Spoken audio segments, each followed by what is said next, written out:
Hello दोस्तों। तो आज हम बात करने वाले हैं कक्षा 10वीं के हिंदी हिंदी प्रश्न पत्र के बारे में। तो ये अभ्यास के लिए है। इसमें से बहुत सारे क्वेश्चन आंसर आपको पूछे जाते हैं। तो चलिए शुरू करते हैं।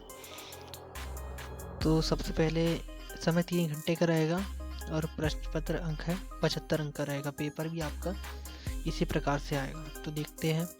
सबसे पहले नंबर 1 में है सही विकल्प चुनकर लिखिए। तो ये आप कर लेना। उसके बाद आता है रिक्त स्थान में सही शब्द का चयन कर लिखिए। तो ये भी आप कर लेना। उसके बाद आता है हमारा सही जोड़ी बनाकर लिखिए। तो ये भी आप कर लेना। उसके बाद एक वाक्य में उत्तर भी है और नीचे सत्य असत्य है। तो ये एक वाक्य वाले उत्तर है, जो सत्य असत्य, ये सब आप कर लेना, क्योंकि ये कहीं से भी पूछा जा सकता है। तो हम सीधे चलते हैं क्वेश्चन आंसर में। तो देखते हैं क्वेश्चन आंसर में 6वें नंबर का क्वेश्चन है, रीतिकाल को श्रृंगार काल क्यों कहा जाता है? रीतिकालीन किसी एक कवि का नाम लिखिए। ये हमारा 6वां क्वेश्चन है। इसका अर्थ है नई कविता की कोई 2 विशेषताएं लिखिए। ये 2 नंबर पूछे गए हैं। ये जो काल है बहुत बार पूछे जाते हैं, आपने अच्छी तरह तैयार कर लेना। उसके बाद है 7वां क्वेश्चन है, तुलसीदास अथवा नागार्जुन की काव्यगत विशेषताएं निम्नलिखित बिंदु के आधार पर लिखिए। पहला है 2 रचनाएं, दूसरा है कला पक्ष। तुलसीदास की 2 रचनाएं आपको पता होगी और नागार्जुन की भी आप सब याद कर लेना। उसके बाद हमारा आता है 8वें नंबर का 8वें नंबर क्वेश्चन है, गोपियों के उद्धव से योग की शिक्षा कैसे लोगों को देने की बात कही है।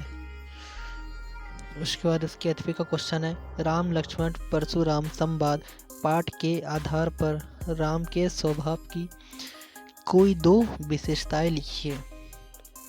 तो ये भी अब तैयार कर लेना। उसके बाद हमारा 9वां क्वेश्चन में चलते हैं, फागुन में ऐसा क्या होता है जो बाकी ऋतुओं से भिन्न होता है? फागुन में ऐसा क्या होता है? तो ये भी आप बुक में देख लेना। उसके बाद उसका 8वां क्वेश्चन है, कवि नागार्जुन के अनुसार फसल क्या है? नागार्जुन के अनुसार फसल क्या होती है, ये उसके बारे में बताना है। फिर 10वें क्वेश्चन में है, खंड काव्य की कोई 2 विशेषताएं लिखिए। ये भी 2 अंक का है। उसके बाद उसके 8वें का क्वेश्चन है, स्थायी भाव एवं संचारी भाव में कोई 2 अंतर लिखिए।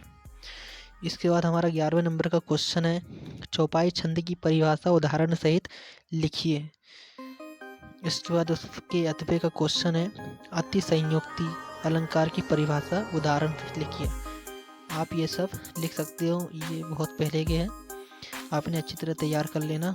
इसके बाद हमारा 12वां क्वेश्चन है, आचार्य रामचंद्र शुक्ल के अनुसार निबंध की परिभाषा लिखते हुए आपके पाठ्यक्रम में निम्न सम्मिलित किसी एक निबंध रचना का नाम लिखिए। तो आप ये कर लेना। उसके बाद उसके 8वें क्वेश्चन है, कहानी एवं उपन्यास में कोई 2 अंतर लिखिए। कहानी एवं उपन्यास में 2 अंतर लिखना है। तो ये भी आप बड़ी आसानी से कर लोगे।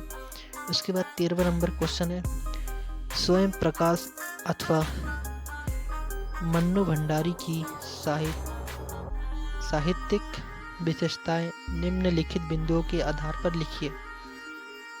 इसमें आपको 2 रचनाएं लिखनी है और भाषा शैली लिखनी है। तो ये भी 2 अंक का है। छोटे छोटे क्वेश्चन आप इन्हें आसानी से तैयार कर सकते हो। उसके बाद 14 नंबर क्वेश्चन है, सेनानी ना होते हुए भी चश्मे वाले को लोग कैप्टन क्यों कहते हैं? तो जो आपने पढ़ा होगा बुक में, उसी से आया हुआ है। उसका 8वां क्वेश्चन देखते हैं, बाल गोविंद भगत ने अपने बेटे की मृत्यु पर अपनी भावनाएं किस तरह व्यक्त की थी? तो आप इसे अपने अनुसार भी लिख सकते हो। उसके बाद हम 15वां क्वेश्चन में देखते हैं, बिस्मिल्लाह खां को शहनाई की मंगल ध्वनि का नायक क्यों कहा गया है? उसके 8वें क्वेश्चन देखते हैं, वास्तविक अर्थों में संस्कृत व्यक्ति किसे कहा जा सकता है? यानी वास्तविक अर्थों में संस्कृत व्यक्ति किसे कहा जा सकता है? उसके बाद हम 16वां क्वेश्चन देखते हैं। निम्नलिखित वाक्यांश के लिए एक शब्द लिखिए। यानी कि दो भाषाएं बोल यानी कि निम्नलिखित वाक्यांश के लिए एक शब्द लिखिए। यानी कि जो एक तो देखते उदाहरण में दो भाषाएं बोलने वाला को क्या कहते हैं, किसी एक शब्द में लिखता है। उसके बाद है जिसका वर्णन न किया जा सके, तो ये आप कर लेना तैयार। उसके बाद हम फिर देखते हैं निम्नलिखित मुहावरों का अर्थ लिखते हुए वाक्य में प्रयोग कीजिए। यानी कि पहला है खून पसीना एक करना, यानी कि बहुत मेहनत करना। उसके बाद नीचे है गागर में सागर भरना, इसका मुझे नहीं पता है तो आप देख लेना। उसके बाद हम 17वें नंबर क्वेश्चन में चलते हैं। बच्चे माता पिता के प्रति अपने प्रेम को कैसे अभिव्यक्त करते हैं, लिखिए। जो हमारे 17वें नंबर क्वेश्चन का अथवा देखते हैं। गांतोक के को मेहनत कश बादशाहों का शहर क्यों कहा गया है, तो ये भी आप देख लेना। उसके बाद 18वें नंबर क्वेश्चन में चलते हैं। निम्नलिखित काव्यांश का संदर्भ प्रसंग सहित भावार्थ लिखिए। देखते हैं। उधो तुम हो अति बड़भागी, तो ये भी आप नहीं, तो ये है संदर्भ प्रसंग लिखना है। तो ये नीचे आपको दिया हुआ है। उधो तुम हो अति बड़भामी और भी है, तो आप इनमें से तैयार कर सकते हो। उसके बाद हम नीचे देखते हो 19 नंबर क्वेश्चन में निम्नलिखित गद्यांश की संदर्भ प्रसंग व्याख्या कीजिए। तो इसमें भी आपको गद्यांश में संदर्भ प्रसंग व्याख्या भी करना है, तो भी आप देख लेना। कहीं से भी पूछ सकते हैं ये वाले, इसलिए आप फिर भी इन्हें एक बार तैयार कर लेना। उसके बाद हम 20वें नंबर क्वेश्चन में देखते हैं।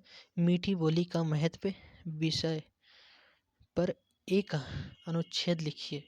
मीठी बोली का महत्व लिखना है, उसके विषय में एक बात लिख दो। हम बड़े आराम से लिख सकते हैं इस बात का प्रश्न। उसके बाद उसके अथवे का क्वेश्चन है। एक आदर्श विज्ञापन की कोई 3 विशेषताएं लिखिए। फिर 21वें नंबर क्वेश्चन है। निम्नलिखित अपठित काव्यांश अथवा गद्यांश को पढ़कर पूछे गए प्रश्नों को उत्तर दीजिए। तो नीचे प्रश्न दिए गए हैं, आपको इसी में से उत्तर छांटकर इसमें लिखना है, तो आप इसे बड़े आराम से कर सकते हो। तो और हम नीचे देखते हैं। उसके बाद है 22वें नंबर क्वेश्चन में चलते हैं। तो अपने वार्ड में व्यक्त गंदगी को दूर करने के लिए नगर पालिका अधिकारी को आवेदन पत्र लिखिए। तो एक आवेदन पत्र लिखना है, जो अपने वार्ड में जो गंदगी हुई है उसे दूर करने के लिए नगर पालिका को अधिकारी को लिखना है। तो उसके अथवा हम देखते हैं क्या दिया गया है। प्रातःकालीन सैर के लाभ बताते हुए अपने छोटे भाई को पत्र लिखिए। तो ये भी आप कर सकते हैं। उसके बाद 23वें नंबर क्वेश्चन देखते हैं। निम्नलिखित में से किसी एक विषय पर रूपरेखा सहित सागरवित निबंध लिखिए। यानी किसी एक में सागरवित निबंध लिखना है, एक में निबंध लिखना है मतलब। तो देखते हैं। पहला है विद्यार्थी जीवन के में नैतिक मूल्यों का महत्व। दूसरा है पर्यावरण प्रदूषण में हमारी व्यक्तिगत भूमिका। तीसरा है स्वच्छ भारत अभियान। चौथा है आज़ादी का अमृत महोत्सव। और 5वां है जल संरक्षण। तो ये बहुत ही ज़्यादा इम्पोर्टेंट है। ये लास्ट वाला क्वेश्चन हमेशा पूछे जाते हैं, सबको पता है। तो इसमें पर्यावरण प्रदूषण भी पर्यावरण प्रदूषण तो सबको आता है, विद्यार्थी जीवन भी बन जाता है। उसके बाद जल संरक्षण भी आ जाता है, स्वच्छ भारत अभियान भी बहुत इम्पोर्टेंट है। तो आप इतने क्वेश्चन कर लेना। आई होप आपको वीडियो पसंद आई होगी। तो इसके बाद मैं जो वीडियो लेकर आऊँगा, जो क्वेश्चन पेपर लेकर आऊँगा, उसमें आंसर सहित बताऊँगा, और आपको और भी मोस्ट वेरी IMP क्वेश्चन मिलते रहेंगे। और इसके बाद जो लाऊंगा वीडियो, तो उसमें आंसर सहित लाऊंगा। तो तब तक के लिए धन्यवाद।